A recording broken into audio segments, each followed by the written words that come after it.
pride and honor for me to inaugurate the centenary celebration for this historical event of Vaikam Satyagraha in Kerala today. ചരിത്രപ്രസിദ്ധമായ വൈക്കം സത്യാഗ്രഹത്തിന്റെ ശതാബ്ദി ആഘോഷം ഉദ്ഘാടനം ചെയ്യുക എന്നത് എന്നെ സംബന്ധിച്ച് അങ്ങേയറ്റം ബഹുമതിയാണ്. ഏറ്റവും ആദരവോടെ ഞാൻ ആ ദൗത്യം നിർവഹിക്കുന്നു. Vaikam Satyagraha holds a special significance in India's centuries-long struggle against caste discrimination, as also Indian National Congress relentless strive for achieving India's independence from the colonial rules. ഇന്ത്യയുടെ നൂറ്റാണ്ടുകൾ നീണ്ട ജാതി വിവേചനത്തിനെതിരെയുള്ള പോരാട്ടത്തിലും ഇന്ത്യൻ നാഷണൽ കോൺഗ്രസിന്റെ കോളനി ഭരണത്തിൽ നിന്നും ഈ രാജ്യത്തെ മോചിപ്പിക്കാനുള്ള ദേശീയ വിമോചന സമര പോരാട്ടത്തിലും നിർണായകമായ പങ്കുവഹിക്കുന്ന ഒന്നാണ് വൈക്കം സത്യാഗ്രഹം. The Vaikam Satyagraha has the unique distinction of being one of the most powerful, potent and earliest mass movements against the social evil of caste discrimination. ജാതി വിവേചനത്തിനെതിരെയുള്ള ഏറ്റവും അതിശക്തമായ പോരാട്ടം ഇന്ത്യയിൽ ആദ്യമായി നടന്ന ജനായത്ത മുന്നേറ്റങ്ങൾ ആണ് വൈക്കം സത്യാഗ്രഹം എന്നത് അതിനൊരു പ്രത്യേകമായ പ്രാധാന്യം നൽകുന്നു. This movement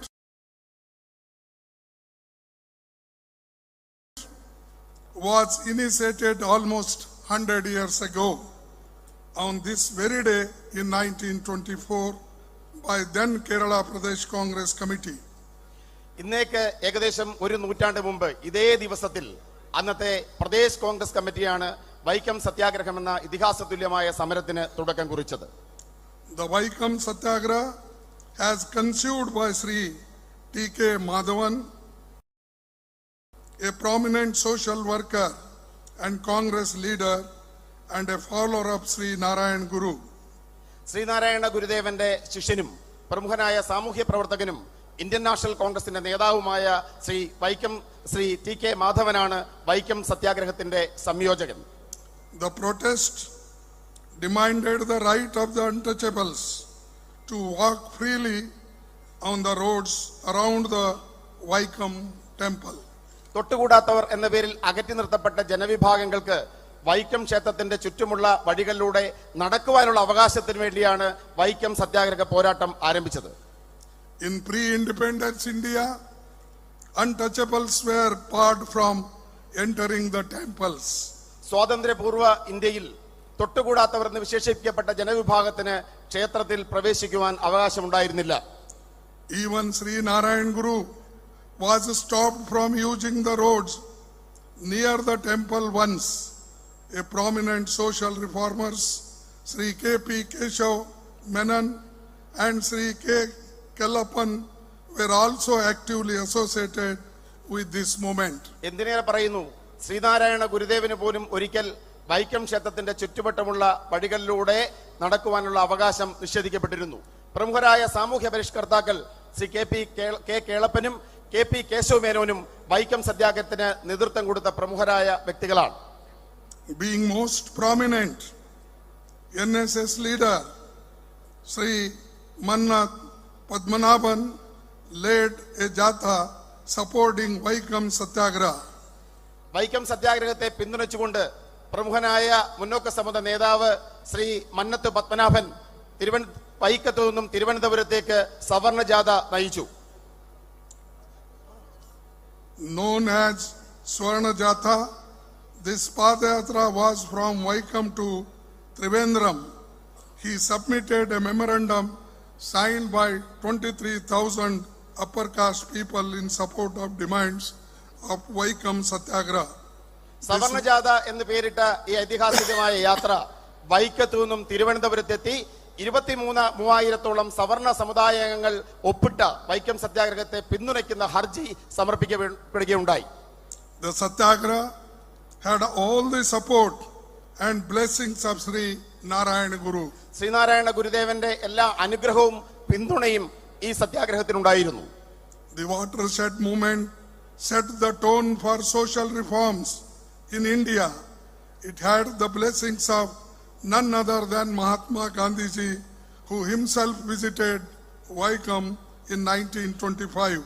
ഇന്ത്യയിൽ സാമൂഹ്യ മാറ്റത്തിന്റെ വലിയ തുടക്കം കുറിച്ച വൈക്കം സത്യാഗ്രഹം എന്ന ഈ ഉജ്ജ്വലമായ സമരത്തിന് മഹാത്മാഗാന്ധി എന്ന മഹാനായ നമ്മുടെ നേതാവിന്റെ എല്ലാ പിന്തുണയും അനുഗ്രഹവും നേതൃത്വവും ഉണ്ടായിരുന്നു.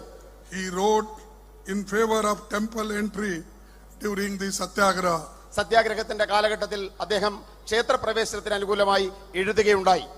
After the intervention of Mahatma Gandhiji, the agitation was called off. A compromise was reached with Regent Sethu Lakshmibai. Vaikam Satyagraha brought the method of non-violent public protest to Kerala. Mahatma Gandhi അന്നത്തെ റീജൻ സേതു ലക്ഷ്മി തമ്പുരാട്ടിയുമായി നടത്തിയ ചർച്ചകളെ തുടർന്ന് വൈക്കം സത്യാഗ്രഹം വിജയകരമായി പര്യവസാനിച്ച് പിൻവലിക്കപ്പെടുകയുണ്ടായി. This satyagraha has been the most prominent non-violent agitation in the annals of Indian history. India ചരിത്രത്തിൽ അഹിംസയിൽ ഊന്നി നിന്നുകൊണ്ട് നടത്തിയ ഏറ്റവും മഹത്തായ സമരമാണ് വൈക്കം സത്യാഗ്രഹ സമരം. The movement carried with a compelling message. It enthused people all across India, hailing from different castes and religions, to be a part of this movement to open temple gates for everyone. ഈ രാജ്യത്ത് കോടിക്കണക്കിന് ജനതയ്ക്ക് പ്രചോദനം നൽകി. വ്യത്യസ്തമായ ജാതി മത വർണ്ണ വിഭാഗങ്ങൾപ്പെടുന്ന ലക്ഷക്കണക്കിന് മനുഷ്യർക്ക് ആ മനുഷ്യരെ ക്ഷേത്രപ്രവേശനം എന്ന അവകാശത്തിന് വേണ്ടി അണിനിരത്തുവാനും അതിലോട്ട് മുന്നോട്ട് വരുവാനും വൈക്കം സത്യാഗ്രഹത്തിന് വിജയം കാരണമായി. This movement was not only precursor to the temple entry movements in Kerala, but also played a pivotal role in the social and cultural transformation of the state. കേവലം നമ്മുടെ സംസ്ഥാനത്ത് ക്ഷേത്രപ്രവേശനത്തിലേക്ക് മാത്രമല്ല വൈക്കം സത്യാഗ്രഹത്തിന്റെ വിജയം വഴിതെളിച്ചത്. നമ്മുടെ നാടിന്റെ സാംസ്കാരികവും അതോടൊപ്പം തന്നെ സാമൂഹ്യമായ മാറ്റങ്ങളിൽ നിർണായകമായ പങ്കാണ് വൈക്കം സത്യാഗ്രഹം വഹിച്ചത്. Mahatma Gandhiji did not just become a part of the Vaikam Satyagraha. He was continuously active till the temple entry law was passed. കേവലം വൈക്കം സത്യാഗ്രഹത്തിൽ പങ്കാളിയാവുക മാത്രമല്ല മഹാത്മജി ചെയ്തത്, ക്ഷേത്രപ്രവേശനത്തിലുള്ള പ്രഖ്യാപനം വരുന്നതുവരെ ഈ സമരത്തിന്റെ നേതൃത്വത്തിലും പങ്കാളിത്തത്തിലും അദ്ദേഹം നിർണായകമായ പങ്ക് വഹിച്ചു. He made many journeys in South India during his lifetime.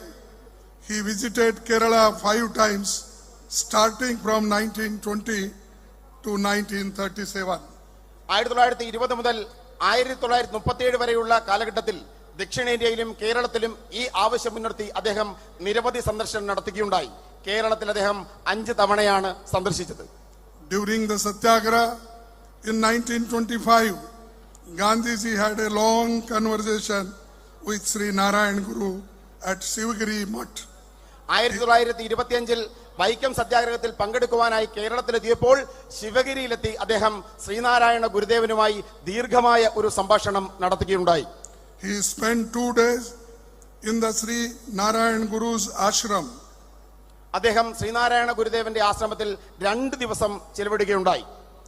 In the presence of Sarvasri Sri Rajgopalacharya, E.V. Ramaswamy Naikar, Ramdas Gandhi, Mahadev Desai, Advocate N. Kumaran acted as a translator. അദ്ദേഹം ഈ അവസരത്തിൽ അവിടെ താമസിക്കുന്ന സമയത്ത് ശ്രീ രാജഗോപാലാചാരി, ശ്രീ മഹാദേവ ദേശായി, അദ്ദേഹത്തിന്റെ പുത്രൻ രാംദാസ് ഗാന്ധി എന്നിവർ അദ്ദേഹത്തോടൊപ്പം സന്നിഹിതരായിരുന്നു. മഹാത്മാജിയും നാരായണ ഗുരുദേവനും തമ്മിലുള്ള സംഭാഷണത്തെ പരിഭാഷപ്പെടുത്തിയത് ശ്രീ എൻ കുമാരനായിരുന്നു. Gandhiji became aware of the problems of backward classes. Apart from untouchability, he was greatly influenced by his ideas and even referred to Sri Narayan Guru as his spiritual teacher.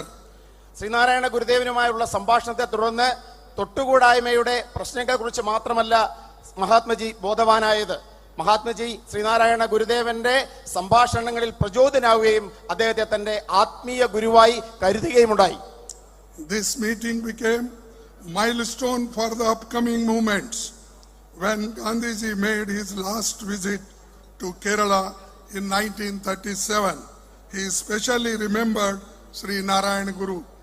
മഹാത്മജിയുടെ ജീവിതത്തിലെ നിർണായകമായ ഒരു മുഹൂർത്തമായി ഈ സംഭാഷണം മാറുകയുണ്ടായി. 1937 അദ്ദേഹം കേരളം സന്ദർശിച്ചപ്പോൾ ശ്രീനാരായണ ഗുരുദേവനെ കുറിച്ച് പ്രത്യേകമായ പരാമർശമാണ് അദ്ദേഹം നടത്തുകയുണ്ടായത്. Congress leaders and workers were the backbone of Vaikam Satyagraha, which lasted from 30 March to 1924 to 23 November 1925. Congress നേതാക്കന്മാരും പ്രവർത്തകരുമാണ് 1924 മാർച്ച് 30 മുതൽ 1925 നവംബർ 20 വരെ നീണ്ട സുദീർഘമായ ഈ സത്യാഗ്രഹ സമരത്തിന്റെ നട്ടെല്ലായി മാറിയത്. Vaikam Satyagraha changed the social history of Kerala for good. കേരളത്തിന്റെ സാമൂഹ്യ ചരിത്രത്തിന് മാറ്റമുണ്ടാക്കിയ നിർണായകമായ സമരമാണ് വൈക്കം സത്യാഗ്രഹം.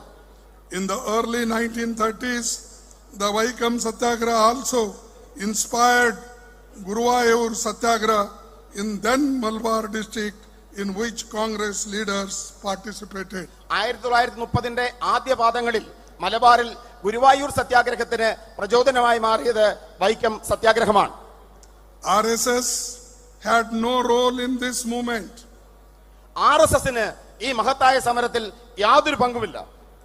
RSS came into existence only in September 1925. RSS ഈ രാജ്യത്ത് നിലവിൽ വന്നത് തന്നെ 1925 സെപ്റ്റംബർ 30 മാത്രമാണ്. So they can't claim they have worked for the backward classes and untouchables in those days. ഈ രാജ്യത്തെ പിന്നോക്ക വിഭാഗങ്ങൾക്കും തൊട്ടുകൂടാത്തമായ ജനവിഭാഗങ്ങൾക്കും വേണ്ടി എന്തെങ്കിലും ചെയ്തു എന്ന് അവകാശപ്പെടുവാൻ അവർക്കൊരിക്കലും സാധ്യമല്ല.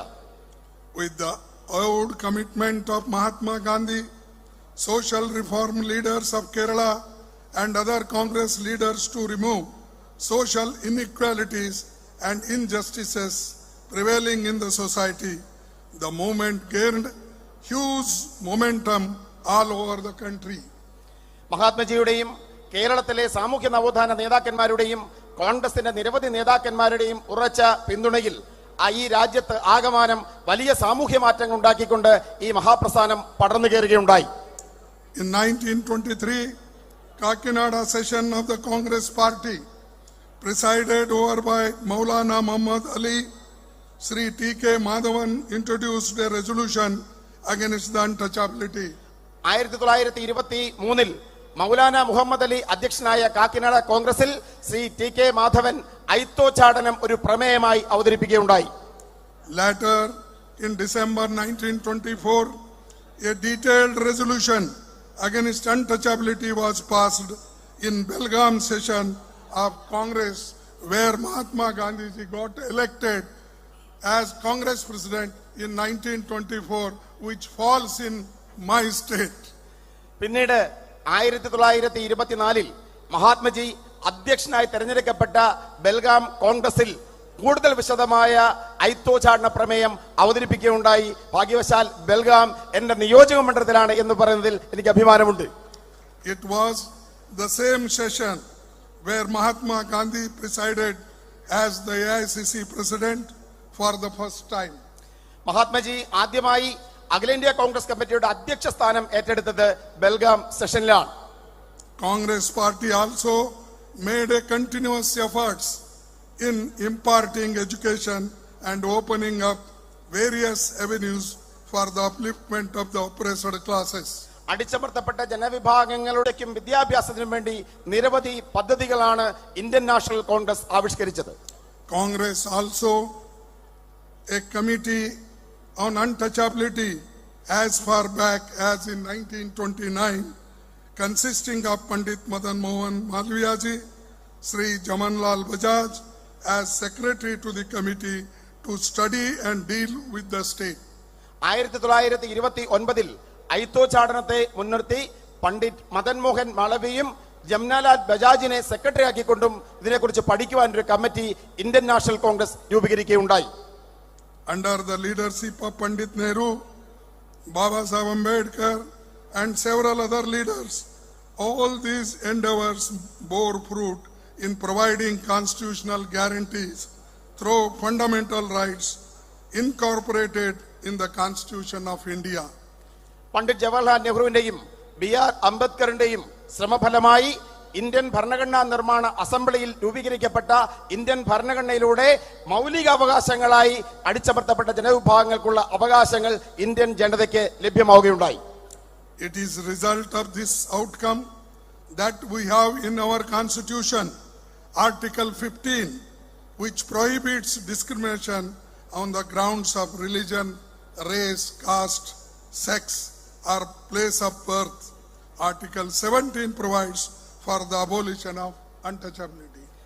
ഈ ഇടപെടലുകളുടെ ഫലമായി ഇന്ത്യൻ ഭരണഘടനയുടെ അനുച്ഛേദം 15 പ്രകാരം ലിംഗത്തിന്റെയോ ജനിച്ച സ്ഥലത്തിന്റെയോ ജാതിയുടെയോ മതത്തിന്റെയോ പേരുള്ള എല്ലാ തരത്തിലുള്ള വിവേചനവും ഇന്ത്യൻ ഭരണഘടന തടഞ്ഞിരിക്കുന്നു. അതോടൊപ്പം ഇന്ത്യൻ ഭരണഘടനയുടെ ആർട്ടിക്കിൾ 17 സമാനമായ രീതിയിലുള്ള എല്ലാ വിവേചനത്തെ, മതത്തിന്റെ പേരുള്ള വിവേചനത്തെ തടഞ്ഞിരിക്കുന്നു. ഇതെല്ലാം തന്നെ ഭരണഘടനയിൽ ഇന്ത്യൻ നാഷണൽ കോൺഗ്രസും നെഹ്റുവും അംബേദ്കറേയും പോലെയുള്ള മഹാന്മാർ നടത്തിയ ഇടപെടലിന്റെ ഫലമാണ്. Dr. Baba Saheb Ambedkar famously in his speech in the Constituent Assembly on 25th November 1949 said, "In politics, we will have equality, and in social and economic life, we will have inequality." 1949 November മാസം 25 തീയതി Indian ഭരണഘടനാ അസംബ്ലിയിൽ doctor B.R. Ambedkar നടത്തിയ ചരിത്രപ്രസിദ്ധമായ പ്രസംഗം. അദ്ദേഹം പറഞ്ഞു, നമ്മുടെ രാഷ്ട്രീയത്തിൽ നമുക്ക് തുല്യതയുണ്ട്, എന്നാൽ നമ്മുടെ സാമ്പത്തിക രംഗത്തും സാമൂഹ്യ രംഗത്തും ഈ തുല്യത നമുക്ക് അവകാശപ്പെടുവാൻ സാധ്യമല്ല. In politics, we will be recognizing the principles of one man, one vote, and one vote, one value. രാഷ്ട്രീയത്തിൽ നമ്മൾ അംഗീകരിക്കുന്നു, ഒരു വ്യക്തിക്ക് ഒരു വോട്ടാണുള്ളത്, ഒരു വ്യക്തിയുടെ വോട്ടിന് ഒരേ മൂല്യമാണുള്ളത്. In our social and economic life, we shall, by reason of our social and economic structure, continue to deny the principle of one man, one value. എന്നാൽ നമ്മുടെ സാമ്പത്തിക രംഗത്തും സാമൂഹ്യ രംഗത്തും നമ്മുടെ രാജ്യത്ത് നിലവിലുള്ള സാമൂഹ്യ ഘടനയുടെയും സാമ്പത്തിക ഘടനയുടെയും ദൗർബല്യത്താൽ ഒരു വ്യക്തിയുടെ ഒരേ മൂല്യം എന്ന ആശയത്തെ നമ്മൾ ഈ മേഖലകളിൽ നിരാകരിക്കുകയാണ്. How long shall we continue to live this life of contradictions? ഇത്തരം വൈരുദ്ധ്യങ്ങളുടെ ഒരു ജീവിതത്തെ നമുക്ക് എത്ര കാലം മുന്നോട്ട് കൊണ്ടുപോകാൻ സാധിക്കും? How long shall we continue to deny equality in our social and economic life? നമ്മുടെ സാമൂഹ്യ സാമ്പത്തിക ജീവിതത്തിൽ തുല്യത എന്ന ഈ അവകാശത്തെ നിഷേധിച്ചുകൊണ്ട് നമുക്ക് എത്ര കാലം മുന്നോട്ട് പോകുവാൻ സാധിക്കും? If we continue to deny it for long, we will do so only by putting our political democracy in peril. ഇത്തരത്തിൽ മുന്നോട്ട് പോവുകയാണെങ്കിൽ, തുല്യത നിഷേധിച്ച് മുന്നോട്ട് പോവുകയാണ് എന്നുണ്ടെങ്കിൽ നമ്മുടെ രാഷ്ട്രീയ ജനാധിപത്യത്തിന്റെ നാശത്തിലേക്കായിരിക്കും ഈ നിഷേധം വഴിതെളിക്കുന്നത്. If we continue to deny it for long, we will do so only by putting our political democracy in peril, and we must remove this contradiction at the earliest possible moment, or else those who suffer from inequality will blow up the structure of political democracy which this assembly has to laboriously build up. നമ്മുടെ സാമൂഹ്യ സാമ്പത്തിക ജീവിതത്തിൽ തുല്യത നിഷേധിച്ചുകൊണ്ടുള്ള പ്രവർത്തനങ്ങളുമായി നമ്മൾ മുന്നോട്ട് പോയാൽ ഏത് വ്യക്തികൾക്കാണോ ഈ സാമൂഹ്യ നീതിയും സാമ്പത്തിക നീതിയും നിഷേധിക്കപ്പെടുന്നത്, അവരുടെ രോഷത്തിൽ ഈ രാഷ്ട്രത്തിന്റെ രാഷ്ട്രീയ ജനാധിപത്യം തകരുന്നതിന് നമ്മൾ സാക്ഷ്യം വഹിക്കേണ്ടി വരും. Nearly 100 years ago, persons from oppressed classes treated as untouchables could not even access drinking water, roads, public places, leave aside temples. 100 വർഷങ്ങൾക്ക് മുമ്പ് തൊട്ടുകൂടാത്തവരെന്ന് മുദ്രകുത്തപ്പെട്ടിരുന്ന ജനവിഭാഗങ്ങൾക്ക് കുടിവെള്ളത്തോടോ കുടിവെള്ളം എടുക്കുവാനോ ക്ഷേത്രങ്ങളുടെ പരിസരത്ത് താമസിക്കുവാനോ വഴി നടക്കുവാനോ പോലുള്ള അവകാശങ്ങൾ ഉണ്ടായിരുന്നില്ല. It is a matter of immense satisfaction that we have made significant progress in this area. നമുക്ക് അങ്ങേയറ്റം സംതൃപ്തിയോടെ പറയാൻ സാധിക്കും, ഈ മേഖലയിൽ വമ്പിച്ച പുരോഗതി കൈവരിക്കുവാൻ നമുക്ക് സാധ്യമായിട്ടുണ്ട്. We see people from oppressed classes hold high positions at various levels. നമ്മൾ കാണുന്നു, ജീവിതത്തിന്റെ വിവിധ തലങ്ങളിൽ അടിച്ചമർത്തപ്പെട്ട ജനവിഭാഗങ്ങളിലുള്ള വ്യക്തികൾ ഉന്നത സ്ഥാനങ്ങളിലേക്ക് കടന്നു വന്നത് നമ്മൾ കണ്ടുകൊണ്ടിരിക്കുന്നു. Because of Indian Constitution and democracy, a K.R. Narayanan-like persons became the President of India. Indian ഭരണഘടന, ഇന്ത്യൻ ജനാധിപത്യത്തിന് കരുത്തേകുന്ന ഇന്ത്യൻ ഭരണഘടനയും ജനാധിപത്യവും കാരണമാണ് ശ്രീ കെ.ആർ. നാരായണനെ പോലെയുള്ള വ്യക്തികൾ ഈ രാജ്യത്തിന്റെ പരമോന്നത സ്ഥാനത്ത് എത്തിച്ചേർന്നത്. This is because of the progressive ideas and beliefs of Congress leaders and their relentless fight, which reflects in the Constitution of India. Indian National Congress നേതാക്കന്മാരുടെ പുരോഗമനപരമായ ചിന്തയും അതോടൊപ്പം അവരുടെ പോരാട്ടവും ഇന്ത്യയുടെ ഭരണഘടന നേടിയെടുക്കാൻ വേണ്ടി നടത്തിയ അത്യുജ്വലമായ സമരങ്ങളുമാണ് ഈ നേട്ടങ്ങൾക്ക് കാരണമായത്. Its provisions of one person, one vote, right to equality and right to equal opportunity. ഒരു വ്യക്തിക്ക് ഒരോട്ട്, എല്ലാവർക്കും തുല്യത, അവസരങ്ങളുടെ മൗലികാവകാശം, ഇതൊക്കെയാണ് ഈ രാജ്യത്ത് മാറ്റങ്ങൾ ഉണ്ടാക്കിയത്. ഇന്ത്യൻ ഭരണഘടന ഉറപ്പു നൽകിയ ഈ മാറ്റങ്ങൾ, ഈ അവകാശങ്ങൾ. It also shows the significance of the Vaikam Satyagraha, which is credited as the first anti-caste struggle in India. ഈ രാജ്യത്ത് ജാതിക്കെതിരെയുള്ള ആദ്യ സമര പോരാട്ടമായ വൈക്കം സത്യാഗ്രഹത്തിന് തീർച്ചയായും ഈ മാറ്റങ്ങളുടെ നേട്ടം അവകാശപ്പെടുവാൻ സാധിക്കും. The India that we built stands at crossroads today. It was the Congress party that laid a struggle foundation for a vibrant and thriving democracy. നമ്മൾ ഇത്തരത്തിൽ നേടിയെടുത്ത ഇന്ത്യ ഇന്നൊരു ദശാസന്ധിയിലാണ്, ഒരു പ്രതിസന്ധിയിലാണ്. നമ്മുടെ ഉജ്ജ്വലവും ഊർജ്ജസ്വലവുമായ ജനാധിപത്യം, ഇന്ത്യൻ നാഷണൽ കോൺഗ്രസ് നേടിയെടുത്ത ഊർജ്ജസ്വലമായ ജനാധിപത്യം ഇന്ന് പ്രതിസന്ധി നേരിടുന്നു. We also sought to ensure equality, justice, fraternity and fundamental freedoms for all our citizens. ഈ രാജ്യത്തെ ജനങ്ങൾക്ക് തുല്യതയും നീതിയും സാഹോദര്യവും എല്ലാ മനുഷ്യർക്കും തുല്യമായ അവകാശങ്ങളും ഉറപ്പുവരുത്താനുള്ള പോരാട്ടം ഇന്ത്യൻ നാഷണൽ കോൺഗ്രസ് നടത്തിയിരുന്നു. Now the very foundation of Indian democracy is being attacked on daily basis by those in power. ഇന്ന് ഓരോ ദിവസവും ഈ രാജ്യത്ത് അധികാരത്തിരിക്കുന്നവർ ഇന്ത്യൻ ജനാധിപത്യത്തിന്റെ അടിത്തറ തകർക്കുവാൻ ഓരോ ദിവസവും ശ്രമിച്ചുകൊണ്ടിരിക്കുകയാണ്. Sri Rahul Gandhi ji, disqualified from Lok Sabha, was the darkest day in the history of Indian democracy. Indian ജനാധിപത്യത്തിലെ ഏറ്റവും കറുത്ത ദിനമാണ് ശ്രീ രാഹുൽ ഗാന്ധി ഇന്ത്യൻ ലോക്സഭയിൽ നിന്നും അയോഗ്യനാക്കപ്പെട്ട ദിവസം.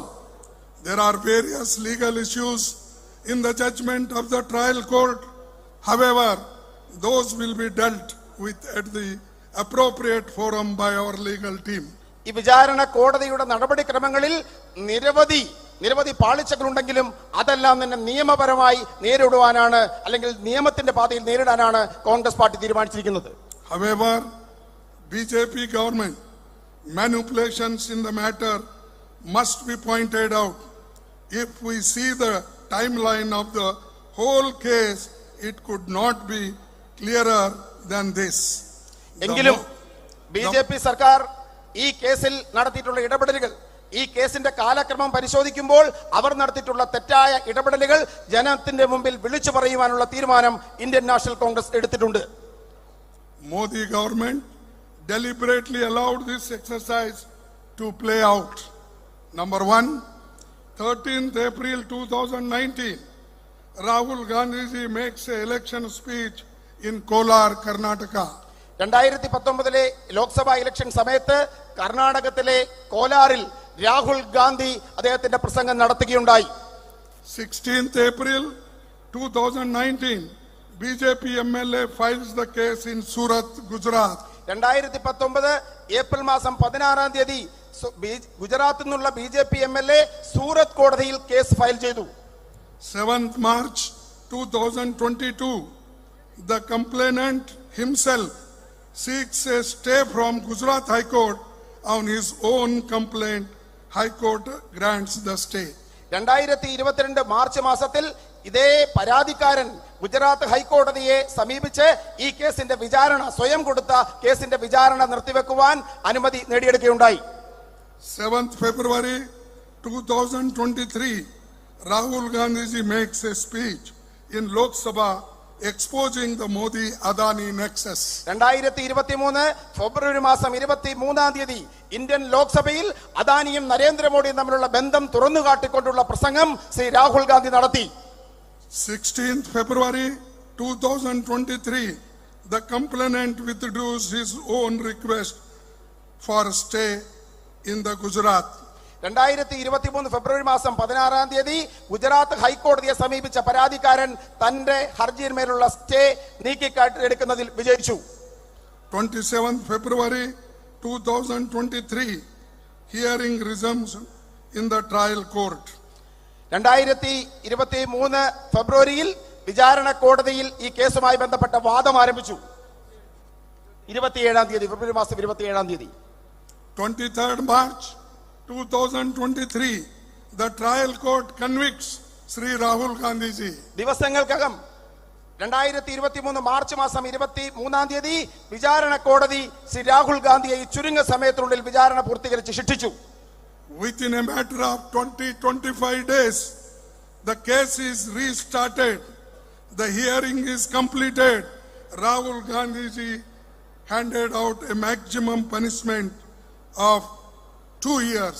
കേവലം 25 ദിവസത്തിനകം കേസ് പുനരാരംഭിച്ച് വാദം പൂർത്തീകരിച്ച് ആ കൃത്യത്തിന് കിട്ടാവുന്ന പരമാവധി ശിക്ഷയായ 2 വർഷം തടവ് ചുമത്തപ്പെട്ട് ശ്രീ രാഹുൽ ഗാന്ധിയെ കോടതി അയോഗ്യനാക്കി. On the same day, Modi ji meets Speaker of Lok Sabha. On the same day, അതേ ദിവസം ഇന്ത്യൻ ലോക്സഭയുടെ സ്പീക്കറെ നരേന്ദ്രമോദി നേരിട്ട് കാണുകയുണ്ടായി. രാഹുൽ ഗാന്ധിയെ കോടതി ശിക്ഷിച്ച അതേ ദിവസം ലോക്സഭാ സ്പീക്കറെ നരേന്ദ്രമോദി നേരിട്ട് കണ്ടു. And then the country witnessed what happened. We must look at the lightning speed at which Sri Rahul Gandhi ji was disqualified and asked to vacate his official residence. പിന്നീട് നമ്മൾ കാണുന്നത് മിന്നൽ വേഗത്തിൽ രാജ്യം സാക്ഷ്യം വഹിച്ചു. മിന്നൽ വേഗത്തിൽ രാഹുൽ ഗാന്ധി അയോഗ്യനാക്കപ്പെടുന്നു. അദ്ദേഹത്തിന്റെ ഔദ്യോഗിക വസതി ഒഴിയുവാൻ അദ്ദേഹത്തിന് നോട്ടീസ് നൽകപ്പെടുന്നു. Such actions are indeed condemnable, which are destroying the democratic norms of our country and pushing us towards a dictatorial regime. നമ്മുടെ രാജ്യത്തിന്റെ ജനാധിപത്യത്തെ തകർക്കുകയും രാജ്യത്തെ ഏകാധിപത്യത്തിലേക്ക് നയിക്കുകയും ചെയ്ത ഇത്തരം നടപടികൾ തീർച്ചയായും അപലപിക്കപ്പെടേണ്ടതുണ്ട്. The case was filed by an individual who himself is not a OBC.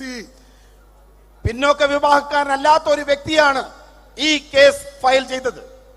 All the absconders who were named Nirav Modi, Lalit Modi, Mehul Chokasi are not OBCs. ഈ രാജ്യം വിട്ടുപോയ കൊള്ളക്കാർ നീരവ് മോഡി, ലളിത് മോഡി, മെഹർ ചോക്സി ഇവരാരും തന്നെ OBC പിന്നോക്ക വിഭാഗങ്ങളിൽപ്പെടുന്ന ആളുകളല്ല.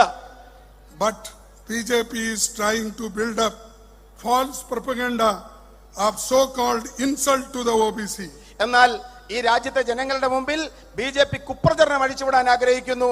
ഇവരെല്ലാം തന്നെ പിന്നോക്ക വിഭാഗക്കാരാണ്, ഇവർ അപമാനിക്കപ്പെട്ടു എന്ന കുപ്രചരണം അഴിച്ചുവിടുവാൻ BJP ശ്രമം നടത്തിക്കൊണ്ടിരിക്കുന്നു.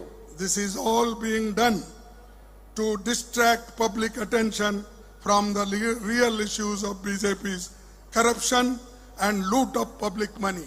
BJPയുടെ അഴിമതിയും ഈ രാജ്യത്തിന്റെ പൊതുപണം കൊള്ളയടിക്കുന്ന നടപടികളിൽ നിന്നും ശ്രദ്ധ വ്യതിചലിപ്പിക്കുന്നതിന് വേണ്ടിയാണ് ഈ നടപടികളെല്ലാം തന്നെ BJPയുടെ ഭാഗത്തുനിന്നുണ്ടായിക്കൊണ്ടിരിക്കുന്നത്. What was the hurry when the trial court itself gave 1 month's time for appeal?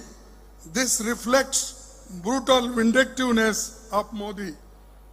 വിചാരണ കോടതി തന്നെ അപ്പീൽ നൽകുവാൻ 1 മാസത്തെ സമയം അനുവദിച്ചിട്ടും എന്തായിരുന്നു ഇത്രമാത്രം ധൃതി? രാഹുൽ ഗാന്ധിയെ അയോഗ്യനാക്കുവാൻ ധൃതി കാണിക്കുന്നതിലൂടെ നമുക്ക് അനീതിയാണ് ദർശിക്കാൻ സാധിക്കുന്നത്. It is quite clear why such an action was taken against Rahul Gandhi ji. He asked a few simple questions in parliament. വളരെ നിസ്സാരമായ ചില ചോദ്യങ്ങൾ ഇന്ത്യൻ പാർലമെന്റിൽ ചോദിച്ചതുകൊണ്ടാണ് രാഹുൽ ഗാന്ധിയെ അയോഗ്യനാക്കാൻ നടപടി സ്വീകരിച്ചത് എന്ന കാര്യം പകൽ പോലെ വ്യക്തമാണ്.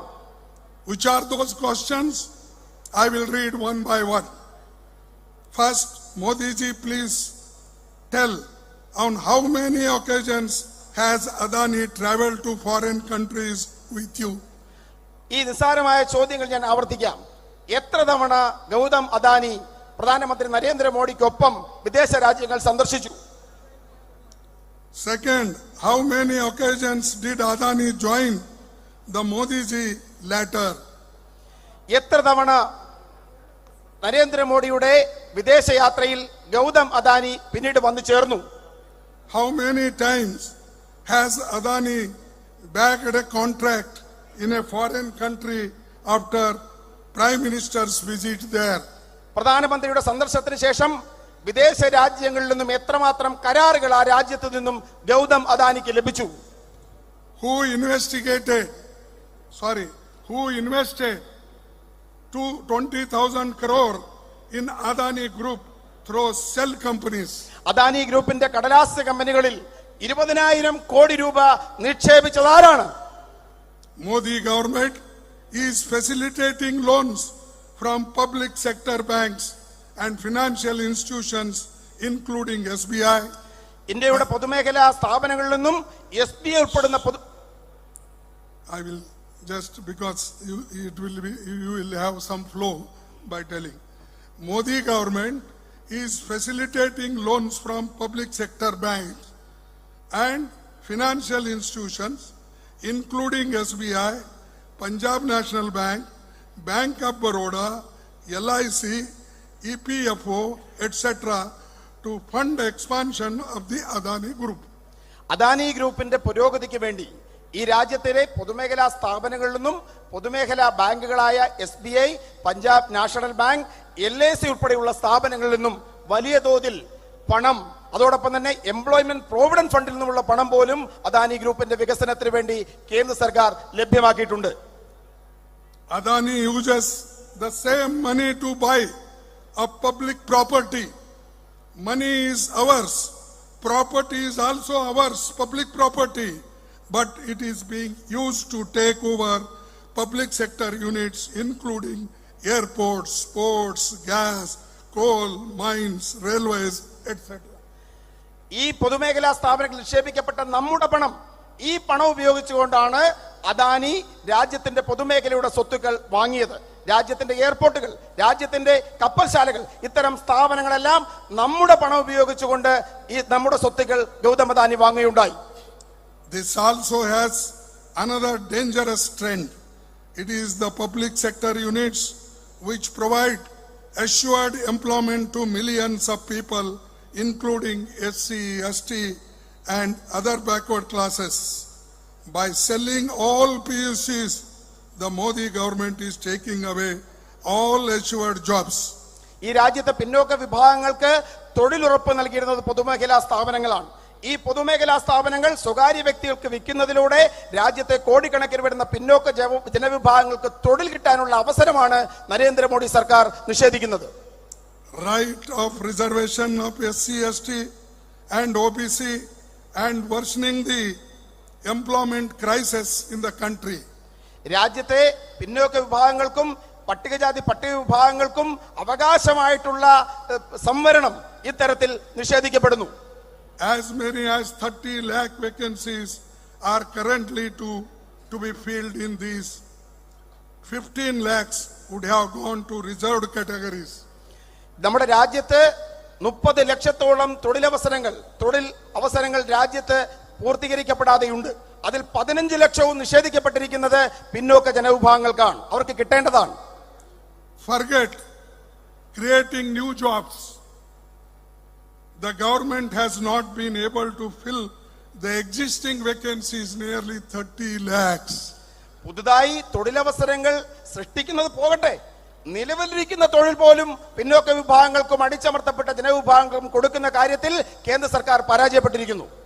I asked Modi, where are your 2 crores jobs per year? Now there should be nearly 18 crores jobs you should have given to the poor people of this country.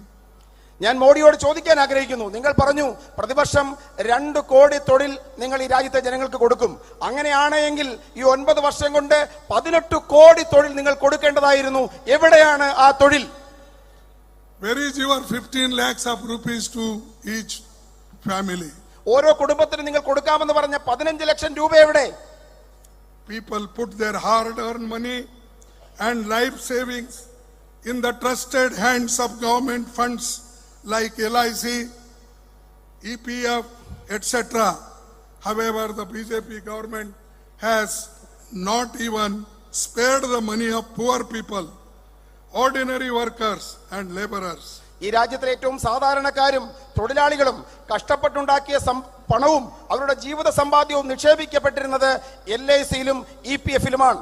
Narendra Modi സർക്കാർ ഈ പണം പോലും കൊടുക്കുന്ന ഈ പണത്തെ പോലും വെറുതെ വിടുവാൻ തയ്യാറായില്ല. They are handing over every last penny to their friends on the platter. അവരുടെ ചെങ്ങാത്ത മുതലാളിമാർക്ക് ഇതിലെ ഓരോ പനിയും ഓരോ തുകയും കൊടുക്കുവാൻ അവർ തയ്യാറായിരിക്കുന്നു. In the UPA government, when I was the Union Minister of Labour, we never risked public money. It was during our tenure only that the EPF interest rate was at the record high of 9.5% interest we gave. UPA സർക്കാരിന്റെ കാലഘട്ടത്തിൽ ഞാൻ തൊഴിൽ വകുപ്പ് മന്ത്രിയായിരുന്ന കാലഘട്ടത്തിൽ ₹1 പോലും സാധാരണക്കാരന്റെ ₹1 പോലും ഇത്തരമൊരു റിസ്കിന് വിട്ടുകൊടുക്കാൻ ഞങ്ങൾ തയ്യാറായിരുന്നില്ല. അന്ന് EPFന്റെ പലിശ നിരക്ക് 9.5% ഞാൻ ഉയർത്തിയത്. No doubt the entire opposition has come together to save democracy, to safeguard the constitution and fundamental rights enshrined in our constitution, including freedom of speech and expression, in support of Sri Rahul Gandhi ji. ഒരു സംശയവുമില്ല, ഈ രാജ്യത്തെ പ്രതിപക്ഷമെല്ലാം ഒരുമിച്ചിരിക്കുന്നു. ഈ രാജ്യത്തിന്റെ ജനാധിപത്യത്തെ സംരക്ഷിക്കാൻ, ഈ രാജ്യത്തിന്റെ ഭരണഘടനയെ സംരക്ഷിക്കാൻ, ഈ രാജ്യത്തിന്റെ ഭരണഘടന ഉറപ്പു നൽകുന്ന മൗലികാവകാശങ്ങളായ ആശയ പ്രചരണത്തിനുള്ള സ്വാതന്ത്ര്യത്തെ സംരക്ഷിക്കുവാൻ രാഹുൽ ഗാന്ധി എന്ന നേതാവിന്റെ ഈ ജനാധിപത്യത്തെ സംരക്ഷിക്കാൻ പോരാട്ടം നടത്തുന്ന രാഹുൽ ഗാന്ധിക്ക് പിന്നിൽ രാജ്യത്തെ പ്രതിപക്ഷം ഒന്നടങ്കം അണിനിരന്നിരിക്കുന്നു. A nation that was built with the sweat and blood of lakhs of martyrs and freedom fighters is slowly witnessing onslaughts by dictatorial regime. ഈ രാജ്യം സൃഷ്ടിക്കപ്പെട്ട ലക്ഷക്കണക്കിന് രക്തസാക്ഷികളുടെ കണ്ണുനീരും വിയർപ്പും കൊണ്ട് സൃഷ്ടിക്കപ്പെട്ട ഈ മഹത്തായ രാജ്യത്തെ തകർക്കുന്ന ഏകാധിപത്യപരമായ ഭരണകൂടത്തിന്റെ പ്രവർത്തനങ്ങൾക്കാണ് നമ്മൾ സാക്ഷ്യം വഹിച്ചുകൊണ്ടിരിക്കുന്നത്. All our independent institutions are being undermined and destroyed. നമ്മുടെ എല്ലാ സ്വതന്ത്ര സ്ഥാപനങ്ങളും തകർക്കപ്പെട്ടിരിക്കുന്നു, ഇടിച്ചു താഴ്ത്തപ്പെട്ടിരിക്കുന്നു. Despite the grave charges of corruption, fraud, diverting funds to offshore companies on Adani Group and its adverse impact on the Indian economy. Despite the grave charges of corruption, fraud, diverting funds to offshore companies on Adani Group and its adverse impact on the Indian economy, why is Modi ji hell-bent on defending his friend Mr. Adani? നമ്മുടെ രാജ്യത്തിന്റെ പണം ഇത്തരത്തിൽ മാറ്റിയിട്ടും ഏറ്റവും ഭീകരമായ അഴിമതി ആരോപണങ്ങൾ നിലനിന്നിട്ടും തന്റെ ചെങ്ങാത്ത മുതലാളിയായ ഗൗതം അദാനിയെ ന്യായീകരിക്കാൻ എന്തുകൊണ്ടാണ് നരേന്ദ്രമോദി മുന്നോട്ട് വരുന്നത്? People want to know why is their hard-earned money being looted by BJP government. നമുക്ക് ജനങ്ങൾ അറിയാൻ ആഗ്രഹിക്കുന്നു, അവർ കഷ്ടപ്പെട്ട് സമ്പാദിച്ച പണം എന്തുകൊണ്ടാണ് BJP സർക്കാർ കൊള്ളയടിക്കുന്നത് എന്നറിയാനുള്ള അവകാശം ഈ രാജ്യത്തെ ജനങ്ങൾക്കുണ്ട്. For this reason, we are demanding a joint parliamentary probe. അതുകൊണ്ടാണ് സംയുക്ത പാർലമെന്ററി സമിതിയുടെ അന്വേഷണം ഈ വിഷയങ്ങളിൽ നമ്മൾ ആവശ്യപ്പെടുന്നത്. In the Modi Adani matter, in our demand, is our demand unreasonable? Why is the government running away from the inquiry? ഈ നമ്മുടെ ആവശ്യങ്ങൾ ന്യായമല്ലേ? എന്തുകൊണ്ടാണ് ഈ അന്വേഷണത്തിൽ നിന്നും നരേന്ദ്രമോദി സർക്കാർ ഒഴിഞ്ഞു മാറുന്നത്? When it is time to attack opposition leaders, media houses, NGOs, ED, CBI and income tax department are activated within hours. പ്രതിപക്ഷത്തെയും മാധ്യമങ്ങളെയും ഇവരെ എതിർക്കുന്ന ശക്തികളെയും ആക്രമിക്കപ്പെടുമ്പോൾ മണിക്കൂറുകൾക്കകമാണ് EDയും ഇൻകം ടാക്സും CBIയും രംഗത്തിറങ്ങുന്നത് കൂടുതൽ ഊർജ്ജസ്വലമായി മുന്നോട്ട് വരുന്നത്. However, when there are grave charges against your friend, all institutions including ED, CBI, SEBI, Finance Ministry, etc. are all found sleeping. എന്നാൽ തന്റെ സുഹൃത്തായ ഗൗതം അദാനിക്ക് നേരെ ആരോപണങ്ങൾ ഉയർന്നു വരുമ്പോൾ ഈ സ്ഥാപനങ്ങൾ ഇഡിയും ഇൻകം ടാക്സും സെബിയും എല്ലാം ഉറങ്ങുന്നതാണ് നമുക്ക് കാണുവാൻ സാധിക്കുന്നത്. Is there any doubt to the fact that Modi ji is trying to save his friend? എന്തെങ്കിലും സംശയമുണ്ടോ? മോദിജി അദ്ദേഹത്തിന്റെ സുഹൃത്തിനെ സംരക്ഷിക്കാൻ ശ്രമിക്കുകയാണ് എന്ന കാര്യത്തിൽ എന്തെങ്കിലും സംശയം ആർക്കെങ്കിലും ഉണ്ടോ? Why is the Modi government not constituting a joint parliament committee? എന്തുകൊണ്ടാണ് മോദി ഗവൺമെന്റ് ഒരു സംയുക്ത പാർലമെന്ററി സമിതി രൂപീകരിക്കാത്തത്? The BJP government has a clear majority in parliament. BJP സർക്കാരിന് പാർലമെന്റിൽ വ്യക്തമായ ഭൂരിപക്ഷമുണ്ട്. So clearly BJP will also have a majority members in the JPC. അതുകൊണ്ട് തന്നെ സംയുക്ത പാർലമെന്ററി സമിതിയിൽ ബിജെപി അംഗങ്ങൾക്കായിരിക്കും ഭൂരിപക്ഷം എന്ന കാര്യത്തിലും ഒരു സംശയവുമില്ല. Then what is it really that the BJP government fears? പിന്നെ എന്തിനെയാണ് ബിജെപി സർക്കാർ ഭയക്കുന്നത്?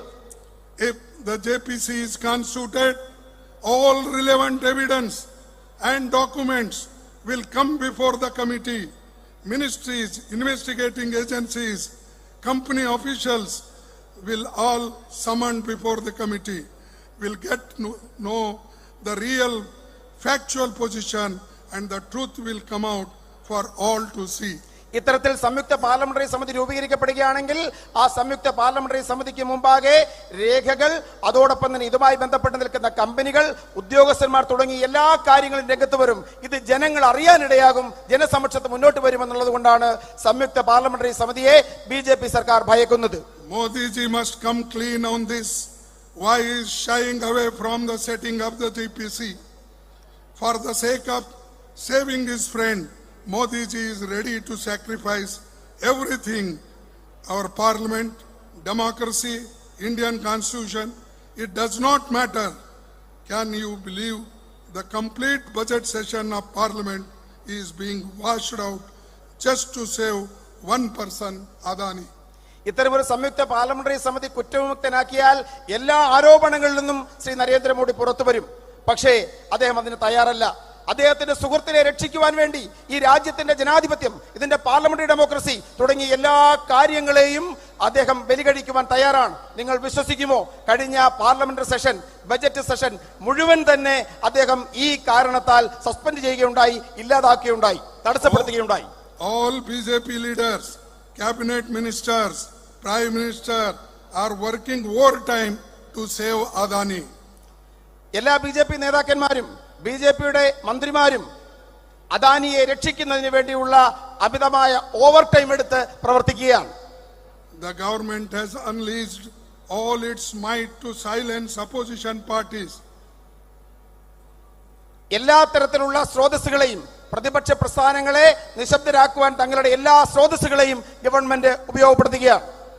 In 1950, right after India's independence, Nehruji said, I don't want India to become a country where millions of people say yes to one person. 1950 സ്വാതന്ത്ര്യത്തിന് ശേഷം ജവഹർലാൽ നെഹ്റു പ്രഖ്യാപിക്കുകയുണ്ടായി, ഈ രാജ്യത്തെ ലക്ഷക്കണക്കിന് മനുഷ്യർ ഒരു മനുഷ്യന് മുമ്പിൽ ശരിയെന്ന് പറയുന്ന ഒരു രാഷ്ട്രം സൃഷ്ടിക്കപ്പെടുവാൻ ഞാൻ ആഗ്രഹിക്കുന്നില്ല എന്ന് Jawaharlal Nehru പ്രഖ്യാപിക്കുകയുണ്ടായി. I want a strong opposition. ഞാൻ ശക്തമായ ഒരു പ്രതിപക്ഷത്തെ ആഗ്രഹിക്കുന്നു. He further said, I will not abandon the democratic system in exchange for anything. ഒന്നിനു വേണ്ടിയും ഈ രാജ്യത്തിന്റെ ജനാധിപത്യ സംവിധാനത്തെ കൈമാറുവാൻ താൻ തയ്യാറല്ല എന്ന് നെഹ്റുജി അന്ന് പ്രഖ്യാപിക്കുകയുണ്ടായി. Indian National Congress led the fight for India's independence. It is once again that we will have to fight so that the democracy and democratic institutions and the constitutional principles remain intact in the country. ഈ രാജ്യത്തിന്റെ ജനാധിപത്യം സ്വാതന്ത്ര്യം നേടിയെടുക്കാനുള്ള പോരാട്ടം നയിച്ച ദേശീയ പ്രസ്ഥാനമായ Indian National Congress ഒരിക്കൽ കൂടി ഈ രാജ്യത്തിന്റെ ജനാധിപത്യവും ഭരണഘടനയും നിലനിർത്താനുള്ള അന്തിമ പോരാട്ടത്തിനായി തയ്യാറെടുക്കുന്നു. I found this forum appropriate to frankly express my views as Sri Rahul Gandhi ji has been a popularly elected member of Lok Sabha from the state of Kerala. ഈ സംസ്ഥാനത്ത് നിന്നാണ് വൻ ഭൂരിപക്ഷത്തിൽ ശ്രീ രാഹുൽ ഗാന്ധി ലോക്സഭയിലേക്ക് തിരഞ്ഞെടുക്കപ്പെട്ടത്. ഈ മണ്ണിൽ നിന്ന് തന്നെ ഈ പ്രഖ്യാപനം നടത്തുവാൻ ഞാൻ ആഗ്രഹിക്കുന്നു. Now coming back to this auspicious occasion, I pay my tributes to Mahatma Gandhi ji, Narayan Guru, Periyar, P.R. Ambedkar, Pandit Jawaharlal Nehru, T.K. Madhavan, Sri K.P. Keshwan Menon, and K.